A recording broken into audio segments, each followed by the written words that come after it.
6 million souls piled underground. And some say they're still watching. Dare to step inside the catacombs of Paris. Beneath the busy streets and charming cafes of Paris lies a world few dare to explore. A dark, bone-lined maze stretching for miles, filled with secrets, whispers, and shadows that never left. Today, we're diving deep into the catacombs of Paris, uncovering how a city's problem with death turned into one of the most haunting places on Earth. Stick around, because the deeper you go, the more the catacombs change you. In the 1700s, Paris had a massive problem. It was drowning in death. The cemeteries were full, overflowing. Bodies were stuffed into mass graves so carelessly that sometimes the earth would literally burst open, spilling rotting corpses into the streets. One cemetery, Les Innocents, was so bad that neighbors complained about the smell and the health risks. You can only ignore a sea of death for so long. Paris needed a solution, fast. City officials came up with a wild plan. Move all the bones underground into the abandoned limestone quarries beneath the city. Starting in 1786, workers began the enormous, gruesome job of transferring millions of bodies. Night after night, bones were carried by candlelight, carted in solemn processions, blessed by priests. It took 12 years just to move the dead, and when they finished, the catacombs held the remains of over 6 million Parisians. Today, it's known as the world's largest grave. But it's not just a mass grave. It's a labyrinth, a tomb, and maybe something even darker. The workers didn't just stack bones randomly. They arranged them, skulls and femurs stacked into walls, intricate patterns, even crosses and hearts made from human remains. Imagine walking through tight, humid tunnels, the walls closing in, every inch covered with human bones staring back at you. One inscription carved into the stone sums it up. Arrête, c'est ici l'empire de la mort. Stop, this is the empire of the dead. It's art. It's history. It's a nightmare made real. Officially, only a small part of the catacombs is open to tourists. But beneath the surface lies an estimated 200 miles of tunnels, most of it forbidden and unmapped. People who venture beyond the tourist route risk getting hopelessly lost and some never come back. There are rumors of secret societies, underground parties, even hidden rooms where no sunlight has touched in centuries.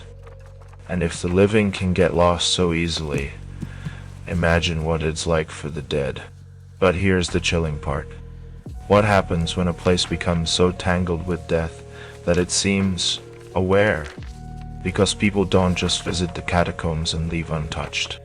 Many report hearing whispers, feeling cold hands brush against them, or seeing shadowy figures slipping between the bones. Is it the power of suggestion? Or is something truly lurking down there? Voices. Countless visitors claim to hear disembodied voices calling their names or whispering in languages they don't understand. Some report seeing figures darting just out of the corner of their eye, only to vanish when they turn. Deep inside the tunnels, people say they feel eyes on them constantly, as if the dead are curious or resentful. Cold fingers brushing against arms.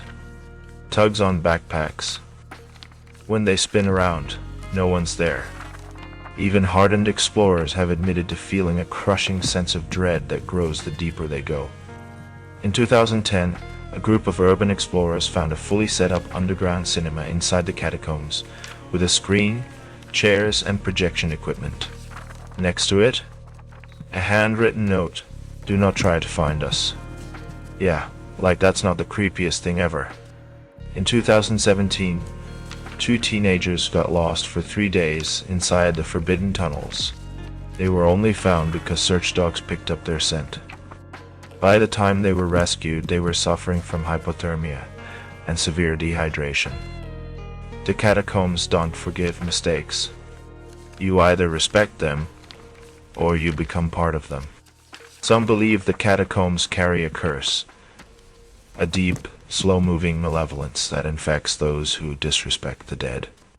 Visitors who steal bones as souvenirs report being plagued by nightmares, sudden illnesses, and terrifying hallucinations. Others claim that mocking the catacombs or treating it like a joke invites a mark, leading to months of bad luck and near-death experiences. One tour guide even confessed that after laughing at an ancient skull, he was plagued by endless insomnia and hallucinations of skeletons watching him at night, until he returned to the catacombs to apologize. Whether you believe in curses or not, one thing's for sure: you don't leave the catacombs without them leaving a mark on you. The most haunting moment tied to the catacombs comes from a camera found deep underground in the 1990s. A group of cataphiles, people who illegally explored the tunnels, found an abandoned camcorder deep in the off-limits sections. The footage showed a man wandering the tunnels, visibly panicked, running through endless halls lined with bones. His breathing gets heavier, his footsteps faster. He spins in circles, lost, terrified, until finally he drops the camera. The last thing heard is the faint, eerie sound of distant footsteps approaching from all sides. The man was never identified. His body was never found. Some say he's still down there. Some say he became part of the catacombs forever. And every time someone steps into those tunnels, they wonder if they'll be next. The catacombs of Paris aren't just a tourist attraction. They're a mirror reflecting humanity's uneasy relationship with death. An endless reminder that no matter how pretty we paint it, death waits underneath. It's 6 million souls, and counting. Whispering, watching, waiting. So the next time you're in Paris and you feel the ground shift beneath your feet, remember, you're not alone. You're standing on a city of bones, and they're not done with you yet.